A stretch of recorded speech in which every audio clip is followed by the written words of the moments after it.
ഈശോയ്ക്ക് സ്തുതിയായിരിക്കട്ടെ. നമ്മൾ ഇപ്പം നോയമ്പ് കാലമായതുകൊണ്ട് നമ്മൾ ഓരോ നിയോഗങ്ങളും ഓരോ ദിവസവും വയ്ക്കുന്നുണ്ട് പ്രാർത്ഥനയ്ക്കായിട്ട്. അപ്പം നമ്മൾ ഇന്നത്തെ നിയോഗം എന്ന് പറയുന്നത്, നമുക്ക് നാഡീ സംബന്ധമായ അസുഖം മൂലം കഷ്ടപ്പെടുന്ന എല്ലാ മനുഷ്യർക്ക് വേണ്ടി നമുക്ക് പ്രാർത്ഥിക്കാം. നമുക്കറിയാം നമ്മുടെ ജീവിതത്തിൽ എല്ലാ പ്രവർത്തനങ്ങളെ നിയന്ത്രിക്കുന്നത് നാഡികളാണെന്ന് അറിയാം, എല്ലാവർക്കും അറിയാമോ. അപ്പോൾ ആ നാടിക്ക് എന്തെങ്കിലും അസുഖങ്ങൾ വരുമ്പോൾ നമ്മുടെ എല്ലാ പ്രവർത്തനങ്ങളും മന്ദഗതിയിലാകും, സ്ലോയിലാകും. നമ്മൾ പെട്ടെന്ന് സ്പീഡിൽ അങ്ങനെ ഒന്നും ചെയ്യാനോ അല്ലെങ്കിൽ ഉള്ള ഇതൊക്കെ ഉണ്ടാകും. ഒത്തിരി പേര് ഒരുപാട് കഷ്ടപ്പെടുന്ന ആൾക്കാരുണ്ട്. അതുകൊണ്ട് നമുക്ക് അവർക്ക് വേണ്ടി നമുക്ക് ഒരു നന്മ നിറഞ്ഞ മറിയമേ ചൊല്ലിക്കാഴ്ച. ഇന്നത്തെ വായന 26-ാമത്തെ അധ്യായമാണ്. പരിശുദ്ധാത്മാവിനോട് ഒരു നിമിഷം നമുക്ക് പ്രാർത്ഥിക്കാം. നമ്മുടെ സർവ്വ കാര്യങ്ങളും നിയന്ത്രിക്കുന്നവനായ പരിശുദ്ധാത്മാവേ, ഞങ്ങൾ അവിടുന്ന് പ്രവർത്തിക്കണമേ. ഞങ്ങൾക്ക് വചനം നല്ല രീതിയിൽ വായിക്കുന്നതിനും അത് ഞങ്ങളുടെ മനസ്സിലാക്കി തരണമേ. ഞങ്ങളുടെ നന്മ ചെയ്യാനുള്ള മനസ്സ് ഞങ്ങൾക്ക് ഓരോരുത്തർക്കും തന്ന് അവിടുന്ന് അനുഗ്രഹിക്കണമേ. നിത്യം പിതാവും പുത്രനും പരിശുദ്ധാത്മാവുമായ സർവേശ്വര എന്നേക്കും ആമേൻ. 26-ാം അധ്യായം. ഇസഹാക്കും അബിമേലെക്കും. അബ്രാഹത്തിന്റെ കാലത്തുണ്ടായതിന് പുറമെ മറ്റൊരു ക്ഷാമം കൂടി ആ നാട്ടിലുണ്ടായി. ഇസഹാക്ക് ഗരാറിൽ ഫിലിസ്ത്യരുടെ രാജാവായ അബിമേലെക്കിന്റെ അടുത്തേക്ക് പോയി.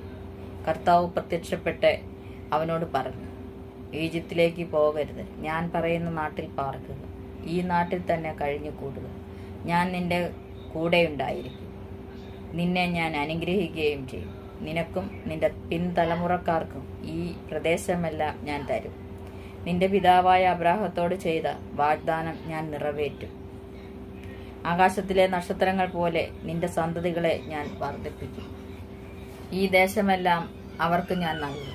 നിന്റെ സന്തതികളിലൂടെ ഭൂമിയിലെ ജനതകളെല്ലാം അനുഗ്രഹിക്കപ്പെടും. കാരണം അബ്രാഹം എന്റെ സ്വരം കേൾക്കുകയും എന്റെ നിർദ്ദേശങ്ങളും കൽപ്പനകളും പ്രമാണങ്ങളും നിയമങ്ങളും പാലിക്കുകയും ചെയ്തു. ഇസഹാക്ക് ഗരാറിൽ തന്നെ താമസിച്ചു. അന്നാട്ടുകാർ അവന്റെ ഭാര്യയെക്കുറിച്ച് ചോദിച്ചപ്പോൾ അവൾ എന്റെ സഹോദരിയാണ് എന്ന് അവൻ പറഞ്ഞു. അവൾ ഭാര്യയാണെന്ന് പറയാൻ അവന് പേടിയായിരുന്നു. കാരണം അവൾ അഴകുള്ളവളായിരുന്നതുകൊണ്ട് റബേക്കയ്ക്ക് വേണ്ടി നാട്ടുകാർ തന്നെ കൊല്ലുമെന്ന് അവൻ വിചാരിച്ചു. അവർ അവിടെ പാർപ്പ് തുടങ്ങി. ഏറെ നാളുകൾക്ക് ശേഷം ഒരു ദിവസം ഫിലിസ്ത്യരുടെ രാജാവായ അബിമേലെക്ക് ജനലിലൂടെ നോക്കിയപ്പോൾ ഇസഹാക്ക് ഭാര്യ റബേക്കായെ ആലിംഗനം ചെയ്യുന്നത് കണ്ടു. അബിമേലെക്ക് ഇസഹാക്കിനെ വിളിച്ച് ചോദിച്ചു, അവൾ നിന്റെ ഭാര്യയാണല്ലോ, പിന്നെ എന്താണ് സഹോദരിയാണ് എന്ന് പറഞ്ഞത്? അവൻ മറുപടി പറഞ്ഞു, അവൾ മൂലം മരിക്കേണ്ടി വന്നെങ്കിലോ എന്നോർത്ത് ഞാൻ അങ്ങനെ പറഞ്ഞത്. അബിമേലെക്ക് ചോദിച്ചു, നീ എന്തിനാണ് ഞങ്ങളോടിത് ചെയ്തത്? ഞങ്ങളിൽ ആരെങ്കിലും നിന്റെ ഭാര്യയോടൊത്ത് ശയിക്കുകയും അങ്ങനെ വലിയൊരു അപരാധം നീ ഞങ്ങളുടെ മേൽ വരുത്തിവെക്കുകയും ചെയ്യുമായിരുന്നല്ലോ. അതുകൊണ്ട് അബിമേലെക്ക് ജനങ്ങൾക്കെല്ലാം താക്കീത് നൽകി, ഈ മനുഷ്യനെയോ അവന്റെ ഭാര്യയോ ആരെങ്കിലും തൊട്ടുപോയാൽ അവൻ വധിക്കപ്പെടും. ഇസഹാക്ക് ആ നാട്ടിൽ കൃഷി ഇറക്കുകയും അക്കൊല്ലം തന്നെ 100 മേനി വിളവെടുക്കുകയും ചെയ്തു. കർത്താവ് അവനെ അനുഗ്രഹിച്ചു. അവൻ അഭിവൃദ്ധിപ്പെട്ടുകൊണ്ടേയിരുന്നു. ക്രമേണ അവൻ വലിയ സമ്പന്നനാവുകയും ചെയ്തു. അവന് ധാരാളം ആടുമാടുകളും പരിചാരകരും ഉണ്ടായിരുന്നു. അതുകൊണ്ട് ഫിലിസ്ത്യർക്ക് അവനോട് അസൂയ തോന്നി. അവന്റെ പിതാവായ അബ്രാഹത്തിന്റെ വേലക്കാർ കുഴിച്ച കിണറുകളെല്ലാം ഫിലിസ്ത്യർ മണ്ണിട്ട് മൂടി. അബിമേലെക്ക് ഇസഹാക്കിനോട് പറഞ്ഞു, ഞങ്ങളെ വിട്ടു പോവുക, നീ ഞങ്ങളെക്കാൾ കൂടുതൽ ശക്തനായിരിക്കുന്നു. ഇസഹാക്ക് അവിടെ നിന്ന് പുറപ്പെട്ട് ഗരാറിന്റെ താഴ്വരയിൽ കൂടാരമടിച്ചു. തന്റെ പിതാവായ അബ്രാഹത്തിന്റെ കാലത്ത് കുഴിച്ചതും അവന്റെ മരണശേഷം ഫിലിസ്ത്യർ നികത്തിക്കളഞ്ഞതുമായ കിണറുകളെല്ലാം ഇസഹാക്ക് വീണ്ടും കുഴിച്ചു. തന്റെ പിതാവ് കൊടുത്ത പേരുകൾ തന്നെ അവയ്ക്ക് നൽകുകയും ചെയ്തു. താഴ്വരയിൽ കിണർ കുഴിച്ചുകൊണ്ടിരിക്കെ ഇസഹാക്കിന്റെ വേലക്കാർ ഒരു നീരുറവ കണ്ടെത്തി. ഗരാറിലെ ഇടയന്മാർ ഇത് ഞങ്ങളുടെ ഉറവയാണ് എന്ന് പറഞ്ഞ് ഇസഹാക്കിന്റെ ഇടയന്മാരുമായി വഴക്കുണ്ടായി. അവർ തന്നോട് വഴക്കിന് വന്നതുകൊണ്ട് അവൻ ആ കിണറിനെ ഏസക് എന്ന് പേരിട്ടു. അവർ വീണ്ടും ഒരു കിണർ കുഴിച്ചു. അതിനെ ചൊല്ലിയും വഴക്കുണ്ടായി. അതുകൊണ്ട് അതിനെ അവൻ സിപ്ന എന്ന് വിളിച്ചു. അവിടെ നിന്ന് മാറി അകലെ അവർ വേറൊരു കിണർ കുഴിച്ചു. അതിന്റെ പേരിൽ വഴക്കുണ്ടായില്ല. അവൻ അതിന് റഹോബത്ത് എന്ന് പേരിട്ടു. കാരണം അവൻ പറഞ്ഞു, കർത്താവ് ഞങ്ങൾക്ക് ഇടം തന്നിരിക്കുന്നു, ഭൂമിയിൽ ഞങ്ങൾ സമൃദ്ധിയുള്ളവരാകും. അവിടെ നിന്നെ അവൻ ബേർഷബയിലേക്ക് പോയി. ആ രാത്രി തന്നെ കർത്താവ് അവന് പ്രത്യക്ഷപ്പെട്ട് അരുളി ചെയ്തു, നിന്റെ പിതാവായ അബ്രാഹത്തിന്റെ ദൈവമാണ് ഞാൻ. നീ ഭയപ്പെടേണ്ട, ഞാൻ നിന്നോട് കൂടെയുണ്ട്. എന്റെ ദാസനായ അബ്രാഹത്തെ പ്രതി ഞാൻ നിന്നെ അനുഗ്രഹിക്കും, നിന്റെ സന്തതികളെ വർദ്ധിപ്പിക്കുകയും ചെയ്യും. അതിനാൽ അവൻ അവിടെ ഒരു ബലിപീഠം നിർമ്മിച്ചു.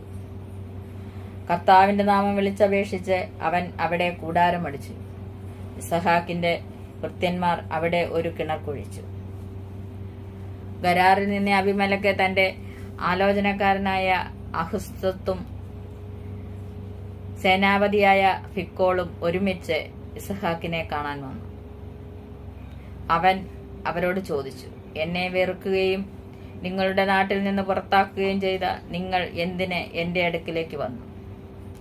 അവർ പറഞ്ഞു, കർത്താവ് നിന്നോടുകൂടെയുണ്ടെന്ന് ഞങ്ങൾക്ക് വ്യക്തമായിരിക്കുന്നു.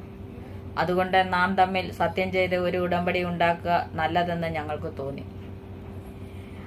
ഞങ്ങൾ നിന്നെ ഉപദ്രവിക്കാതിരിക്കുകയും നിനക്ക് നന്മ മാത്രം ചെയ്യുകയും സമാധാനത്തിൽ നിന്നെ പറഞ്ഞയക്കുകയും ചെയ്തതുപോലെ നീയും ഞങ്ങളെ ഉപദ്രവിക്കാതിരിക്കണം.